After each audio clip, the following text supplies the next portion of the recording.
નમસ્કાર દોસ્તો, શાસ્ત્રોમાં આત્મા અને શરીર વિશે ઘણી વાતો કરવામાં આવી છે, જેમાં આત્માનું જાજુ મહત્વ દેખાડવામાં આવ્યું છે શરીર કરતાં. શરીરનું એટલું મહત્વ, દેહ નશ્વર છે, આત્મા અમર છે, આવી બધી વાતો આપણે સાંભળી છે, સત્ય પણ છે. પરંતુ મારું કહેવાનું એમ છે કે શરીરનું પણ એટલું જ મહત્વ છે જેટલું આત્માનું હોય. કારણ કે શરીરને કર્મો કરવાની કુદરતે શક્તિ આપી છે અને એ જ સારા કર્મો કરી અને આત્માની શુદ્ધિ કરી શકે છે. આત્મા પોતાની શુદ્ધિ કરી શકતો નથી. માટે જીવનની અંદર કોઈ દિવસ આ શરીરને ખત્મ કરવાનો વિચાર પણ કરવો નહીં અને કોઈ પ્રકારનો પ્રયત્ન પણ કરવો નહીં. કારણ કે આ શરીર બહુ મહાન છે. આ શરીરનું અસ્તિત્વ એ જ માણસ માટે એક આવશ્યકતા છે, જરૂરિયાત છે. એટલે આને ખત્મ કરવાની કોઈ દિવસ પ્રયત્ન કરવો નહીં. કારણ શરીર છે તો જ બધું છે. હા, એક વાત અલગ છે કે બહુ જ મુશ્કેલીઓ માણસના જીવનની અંદર આવે છે, અત્યંત પરિસ્થિતિઓથી ઘેરાઈ જાય છે, પરંતુ આ એનો ઉપાય નથી. આ એક ખરાબ પરિસ્થિતિઓનો સમય છે. હું જાણું છું માણસને સમય પસાર નથી થઈ શકતો, ક્ષણ પસાર નહીં શકતી, પરંતુ માણસે એટલું વિચારી લેવું જોઈએ કે આ ખરાબ સમય આવ્યો છે તો એ જવા માટે આવ્યો છે. કોઈ જીવનની અંદર કોઈ પણ વસ્તુ, સમય, સ્થિતિ, પરિસ્થિતિ સ્થાયી હોતી નથી. જેમ સારો સમય આવીને વયો જાય છે, એમ ખરાબ સમય પણ આવીને વયો જ જવો છે. આવું મગજની અંદર ઉપર લેવું જોઈએ પહેલાં, કે જેથી કરીને સમયને તમે એ સમયને પસાર કરવામાં તમે શક્તિમાન થાવ. અને આ કરવું જ પડશે, કારણ કે દુનિયાની કોઈ પણ ખરાબ સ્થિતિ, પરિસ્થિતિ, તકલીફ, દુઃખોની કરતાં તમારું અસ્તિત્વ મહત્વનું છે. એ અસ્તિત્વ, એ બધા, તમારું અસ્તિત્વ એ બધા જ કરતાં ઉપર છે. તમે હશો તો આ બધું છે, તમે નહીં હોય તો અંધારું છે, તો આ કાંઈ છે જ નહીં. એટલે આ ખાસ ધ્યાન રાખવાની વસ્તુ છે કે દુનિયાના તમારી જેટલી મોડી પરિસ્થિતિ હોય એની કરતાં 100 ગણી પણ મોડી પરિસ્થિતિ થાય તો એની કરતાંય તમારી જાત, તમારું અસ્તિત્વ એ બધા કરતાં ઉપર છે. એટલે એને હંમેશા સંભાળવાનું રાખો. આ મુશ્કેલીનો મગજમાં એક જ વિચાર કરો કે આ મુશ્કેલીનો સમય આવ્યો છે તો એ જવા માટે છે. યહ દિન ભી ચલા જાયેગા. કોઈ વસ્તુ સ્થાયી રહેવાની જ નથી. પણ આ પોઝિટિવ વિચાર કરીને આ સમયને કોઈ પણ રીતે કાઢી નાખવાનો પ્રયત્ન કરો મિત્રો. નિશ્ચિત રીતે તમે આ પરિસ્થિતિમાંથી બહાર નીકળી શકશો અને આ સમય પણ પૂરો થઈ જશે અને સારો સમય પણ ચાલુ થઈ જશે. આવું વિચારી, આ સમયની અંદર આવું વિચારી અને આ સ્થિતિને પાસ કરવાની કોશિશ કરો. મિત્રો, આ જીવન બહુ જ મહેનતથી મળેલું છે. એ ગુમાવી દેશો ત્યારે આત્માને એની કદર સમજાશે કે મેં શું ગુમાવી દીધું છે. મિત્રો, બ્રહ્માંડ કેટલી મહેનત કરે છે આ જીવનને ટકાવી રાખવા માટે. તમારા શરીરના કણો કણ રાત દિવસ ગતિમાન રહે છે તમારા શરીરને ટકાવવા માટે. એને જીવનના આવા ક્ષણિક દુઃખોની અંદર બોજ, એ મગજની અંદર બોજ લઈ અને એને ગુમાવવાની કોશિશ કોઈ દી ન કરાય. આત્માને એવી અભિભૂતિ થશે કે મેં સારા કર્મો કરવાની સમગ્ર શક્તિ ગુમાવી દીધી. ને હકીકત છે, કારણ કે શરીર માત્ર શરીરથી જ સારા કર્મો થઈ શકે છે અને આત્માની શુદ્ધિ એમાં જ થઈ શકે છે.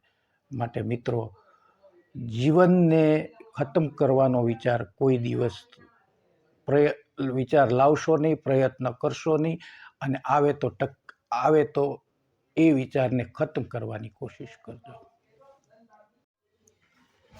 માટે ઊભા થાવ અને દોસ્તો, તમારી કબરમાંથી તમે બહાર આવ્યા, માટી દૂર કરીને બહાર આવ્યા છો એવો અહેસાસ કરીને કાર્યરત થાવ. એકદમ શૂન્યમાં આવી જાઓ. જેમ બાળક શૂન્યમાંથી શરૂઆત કરી એવી રીતે શરૂઆત કરો અને શું હતું અને શું રહેવાનું છે એ સત્યને અહેસાસ કરીને નાના નાના કાર્યોથી કાર્ય કરવાની શરૂઆત કરો. દુનિયા શું કહે છે એ ભૂલી જાઓ. દુનિયા તો તમારી ઉપર ટીકાઓ કરશે, બોજ કરશે, એની કોઈ શરમ ન રાખો. શરમ કોઈ વસ્તુ છે જ નહીં. શરમ એ માત્ર માનસિક દબાવ છે જે આપણે પોતે ઊભો કરેલો છે. બાકી શરમ નામની કોઈ વસ્તુ છે જ નહીં.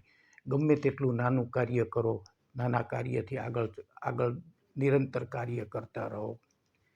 કારણ કે ચાલવું એ જીવન છે અને રૂકવું એ મોતની નિશાની છે. એટલે નાના નાના કાર્ય કરો, નાના નાના કર્મ કરો, એમાંથી તમે ધીરે ધીરે તમને એમાંથી આનંદ મળશે અને એ આ આનંદ તમને સફળતાની રાહ દેખાડશે અચૂક. માટે મિત્રો, દુનિયા શું કહે છે, લોકો શું કહે છે એ વિચારવાનું બિલકુલ છોડી દો. તમે જીવો, સારી રીતે જીવો, એમાં દુનિયાને રસ નથી. એ તમને મારવા કોશિશ કરશે. તમને જે વસ્તુ, વ્યક્તિ, પરિસ્થિતિને કારણે જીવન ટૂંકાવવાની ઈચ્છા થતી હોય, એ વસ્તુ, વ્યક્તિ કે પરિસ્થિતિને તમે જ લાત મારી દો કે જા તારા વગર જીવી લઈશ. એ પરિવાર તમારી સામું નહીં જોવે. અને આવી રીતે જીવન પસાર કરવાની કોશિશ કરો મિત્રો. બીજું મિત્રો, ધ્યાન દેવાનો જ્યારે વિચાર આવે ને મગજમાં, ત્યારે એક બાબત મગજમાં લાવો કે મારે માટે હવે જીવન જીવવા માટેનો કોઈ એક મોકો છે. હા, એક નહીં અનેક જોવા મળશે. એ મોકાને પકડી લો અને શર્મ છોડી અને કાર્ય કરવાનું ચાલુ કરો.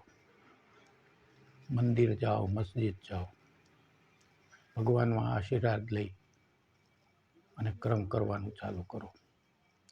કોઈ પણ જાતની શરમ રાખ્યા વગર નાના નાના કાર્યોને, તમને જેમાં રસ હોય એ કાર્યોની શરૂઆત કરો.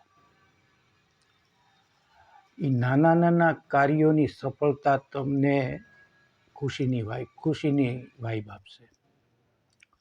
સમય લાગશે, સમય ભારે છે.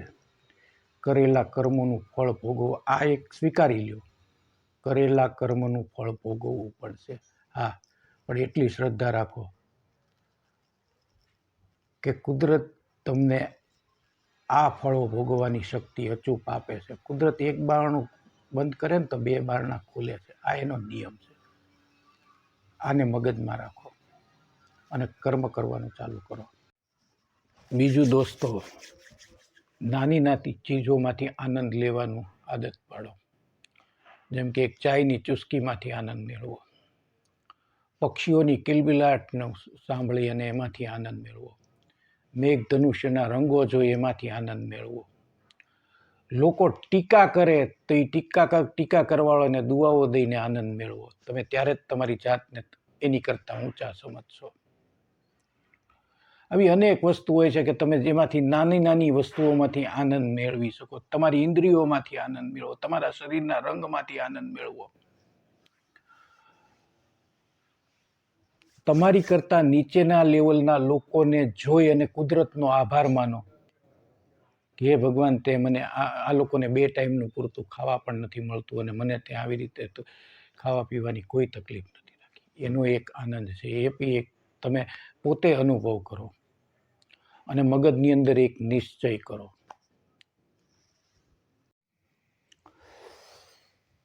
अब सिर उठा के जीऊंगा,